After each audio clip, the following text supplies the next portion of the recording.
Selamat malam bagi kita sekalian.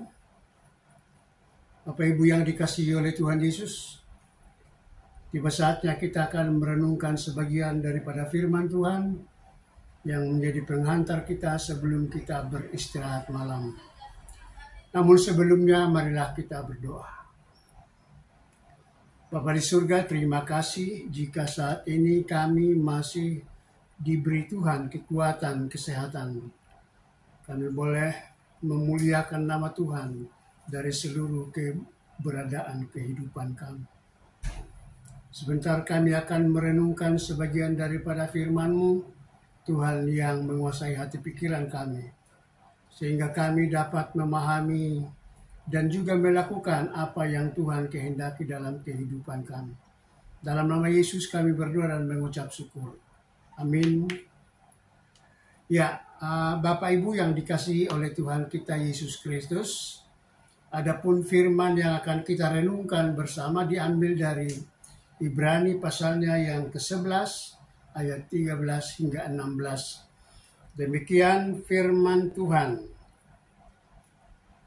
Dalam iman mereka semua ini telah mati sebagai orang-orang yang tidak memperoleh apa yang dijanjikan itu, tetapi yang hanya dari jauh melihatnya dan melambai-lambai kepadanya, dan yang mengakui bahwa mereka adalah orang asing dan pendatang di bumi ini. Sebab mereka yang berkata demikian menyatakan bahwa mereka dengan rindu mencari suatu tanah air. Dan kalau sekiranya dalam hal itu mereka ingat akan tanah asal yang telah mereka tinggalkan, maka mereka cukup mempunyai kesempatan untuk pulang ke situ. Tetapi sekarang mereka merindukan tanah air yang lebih baik, yaitu suatu tanah air surgawi.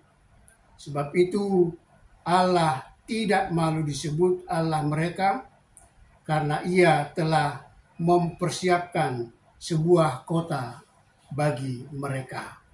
Sampai demikian pembacaan firman Tuhan. Adapun tema yang saya ambil untuk kita adalah panggilan surgawi dalam Kristus Yesus. Saudara-saudara yang dikasihi oleh Tuhan, dalam satu persekutuan umat Kristen ditemukan seorang yang tunarungu atau difabel. Tetapi dia sangat setia dalam menghadiri setiap kebaktian, sekalipun dia tidak mendengar khotbah sama sekali. Pada suatu waktu seorang temannya bertanya kepadanya begini, "Mengapa engkau rajin ikut kebaktian, padahal engkau tidak mendengar apa-apa?" Maka orang yang tunarungu itu menjawab, "Benar, bahwa saya tidak dapat mendengar sepatah kata pun dalam kebaktian itu.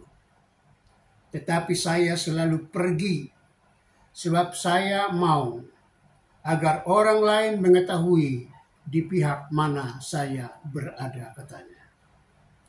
Ya, Nuh, Abraham, Musa adalah termasuk tokoh besar dalam perjanjian lama yang hidup berdasarkan pada bukan apa yang mereka lihat, melainkan pada apa yang mereka imani, yaitu yang belum nampak bagi mereka sama sekali.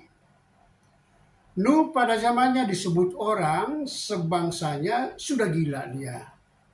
Sebab ia membangun sebuah bahtera yang besar di atas gunung. Padahal biasanya orang membuat perahu itu sekalipun merupakan yang kecil selalu dikerjakan di pinggir sungai. Supaya apa? Supaya lebih mudah ditarik ke permukaan air.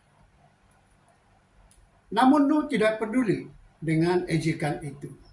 Sebab dia tahu bahwa Allah akan melakukan penghukuman bagi umat manusia karena kejahatan mereka. Demikian juga Abraham.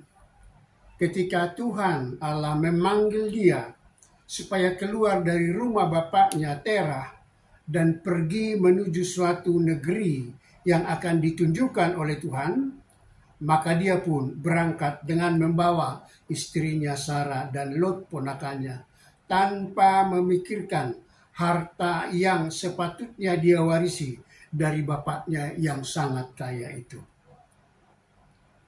Juga Musa yang harus bekerja keras dalam menuntun bangsa Israel keluar dari Mesir menuju Kanaan, yang tadinya dia bisa hidup dengan tenang dalam istana Firaun, sebab dia sudah diangkat menjadi anak di sana.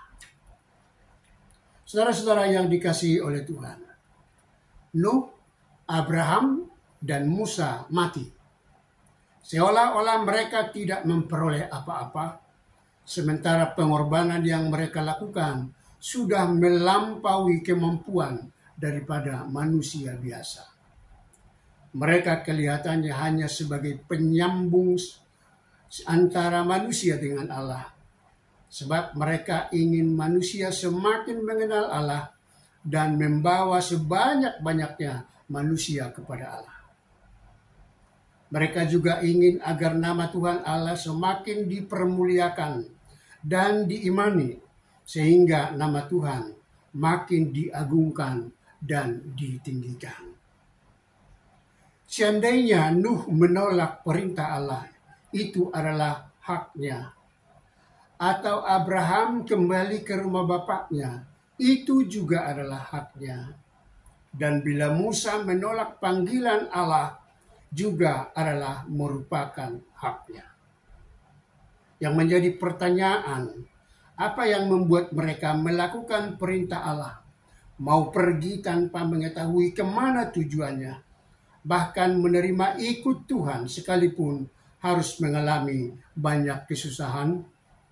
Jawabnya ialah karena mereka sadar bahwa dunia adalah hanya tempat sementara.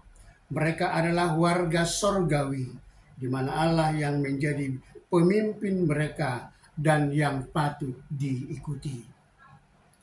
Mereka juga paham bahwa Allah sudah menyediakan tempat yang kekal di sorga, di mana orang-orang yang percaya kepadanya diberi hak untuk tinggal di sana selama-lamanya. Inilah juga merupakan perenungan bagi kita. Kita hanya sementara tinggal di dunia. Ada tempat yang akan kita tuju kembali, itulah kehidupan yang kekal di sorga. Jadi kalau kita sadar bahwa dunia hanyalah tempat kita sementara, maka selama kita ada di dunia, perlu ada persiapan yang matang, supaya kita kelak layak di hadapan Tuhan. Oleh sebab itu, saudara-saudara yang dikasihi oleh Tuhan, ada dua hal yang menjadi perenungan bagi kita melalui firman Tuhan malam ini. Yang pertama, kita juga dipanggil Allah untuk bersedia keluar dari dunia dalam artian siap menjadi warga surgawi. Sorgalah kampung halaman kita yang kekal. Sementara di dunia ini kita hanyalah musafir yang berjalan numpang lewat. Yang kedua, nantikanlah kehidupan bersama Yesus Kristus. Dia yang telah naik ke sorga untuk menyediakan tempat yang baru bagi kita. Dan apabila tempat itu sudah selesai, Yesus akan datang kembali untuk menjemput dan membawa kita ke dalam kerajaannya, dan kita akan menjadi warga negara surgawi. Amin. Kita berdoa. Terima kasih Tuhan untuk kebenaran firman-Mu yang mengingatkan kami bahwa kami hanya penumpang sementara di dunia ini. Tetapi kami adalah menjadi warga surga, di mana Tuhan telah menyediakan tempat yang kekal bagi kami umat-Mu yang percaya. Biarlah dengan kuasa Roh-Mu yang kudus senantiasa mengarahkan seluruh kehidupan kami untuk tetap memandang sebagaimana Nuh, Abraham, dan Musa, melihat apa yang telah Tuhan sediakan dengan mata rohani. Jika tiba saatnya kami akan beristirahat malam, Tuhan jaga kami. Berikan kami malam yang indah untuk memperoleh tenaga yang baru. sehingga besok kami bangun dengan penuh sukacita untuk memuliakan Tuhan dan melanjutkan segala aktivitas kami.